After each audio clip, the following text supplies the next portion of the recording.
వేములవాడ శ్రీ రాజరాజేశ్వర స్వామి దేవాలయ గోశాలలో సకల వసతులు కల్పించేలా చర్యలు తీసుకుంటామని ప్రభుత్వ విప్ ఎమ్మెల్యే ఆది శ్రీనివాస్ తెలిపారు. వేములవాడ శ్రీ రాజరాజేశ్వర స్వామి దేవాలయానికి చెందిన తిప్పావూరులోని గోశాలలో ఆలయ నిధులు 61 లక్షలతో సీసీ రోడ్డు, డ్రైనేజీ నిర్మాణానికి ప్రభుత్వ విప్ కలెక్టర్ సందీప్ కుమార్ జాతో కలిసి భూమి పూజ చేశారు. ఆవరణలో 66 లక్షలతో నిర్మించిన 3 షెడ్లను ప్రారంభించారు. వేములవాడ జాతర గ్రౌండ్ వద్ద ఉన్న ఆలయ గోశాలలో 50 లక్షల అంచనాలతో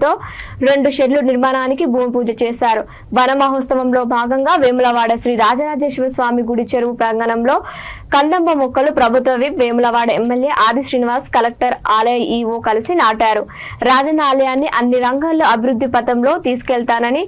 దానికి నిదర్శనమే మొన్నటి బడ్జెట్ లో 50 కోట్ల నిధులను కేటాయించామని తెలిపారు. శృంగేరి పీఠానికి వెళ్లి వారి అనుమతితో ఆలయ విస్తరణ చేపడతామని పేర్కొన్నారు.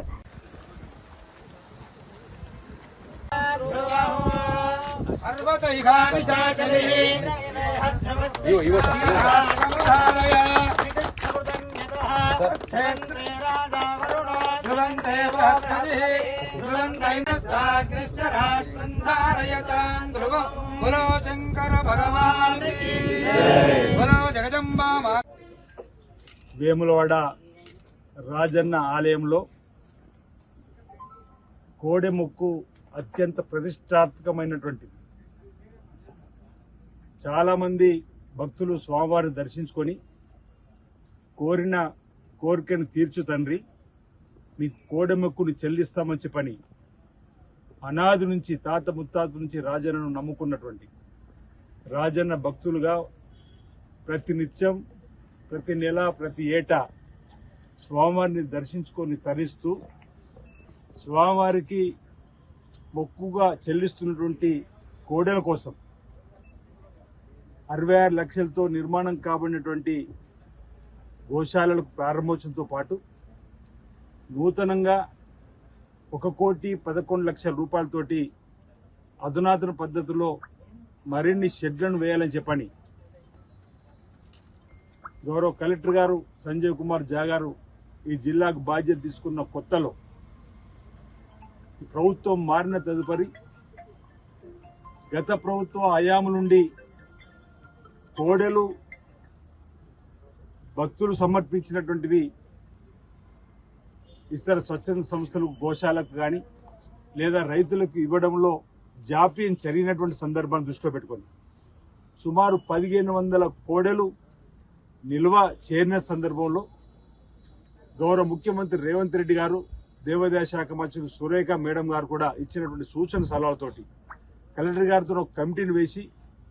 ఏవైతే భక్తులు అత్యంత ప్రీతి పాత్రమైనటువంటి మొక్కును చెల్లించుకున్న కోడెలను పేద రైతులకు అందించి వారి ద్వారా స్వామివారికి నమ్ముకున్న వారికి కూడా ఒక విశ్వాసం కల్పించాలని చెప్పి నిర్ణయం తీసుకొని రైతులకు పంపిణీ చేయడంతో పాటు నిల్వ ఉండేటువంటి కోడెలు కూడా చక్కటి నీడను, అదేవిధంగా ఇప్పుడే సంబంధిత పశు వైద్య అధికారులకు సంబంధించిన వాళ్ళు కానీ కలెక్టర్ గారి ద్వారా కానీ సూచనలు వాటికి మెరుగైనటువంటి నాణ్యమైనటువంటి దానాన్ని కూడా ఇవ్వాలని చెప్పి ఒక నిర్ణయం తీసుకొని దానికి సంబంధించినటువంటి ఈరోజు ఇక్కడ గోశాలలు ప్రారంభం చేసుకోవడం జరిగింది. ప్రతినిత్యం రాజన్న సన్నిధిలో 3 షిఫ్ట్లుగా పనిచేసేటువంటి కోడెల కోసం కూడా పురాతన పద్ధతిలో ఉన్నటువంటి గోశాలను కూడా మోడర్న్ గోశాలగా మారుస్తూ వాటికి కూడా నాణ్యమైనటువంటి దారిని అందించడంతో పాటు ఆరోగ్యకరంగా ఉండే విధంగా విశాలమైనటువంటి గోశాలతో పాటు మరి వాటికి వెంటిలేటరు, అదేవిధంగా గాలి వెలుతురు వచ్చే విధంగా కూడా ఏర్పాటు చేస్తూ ఈరోజు వాటికి అంకురార్పణ చేస్తూ భూమి పూజ కూడా జరుగుతూ ఉంది. దాంతోపాటు ఆలయ సువిశాల విశాలమైనటువంటి స్థలంలో కూడా వన మహోత్సవ కార్యక్రమంలో భాగంగా పచ్చని చెట్లను పెంపొందించే విధంగా ఆధ్యాత్మికంగా దేవుడికి దేవాలయానికి అనుబంధమైనటువంటి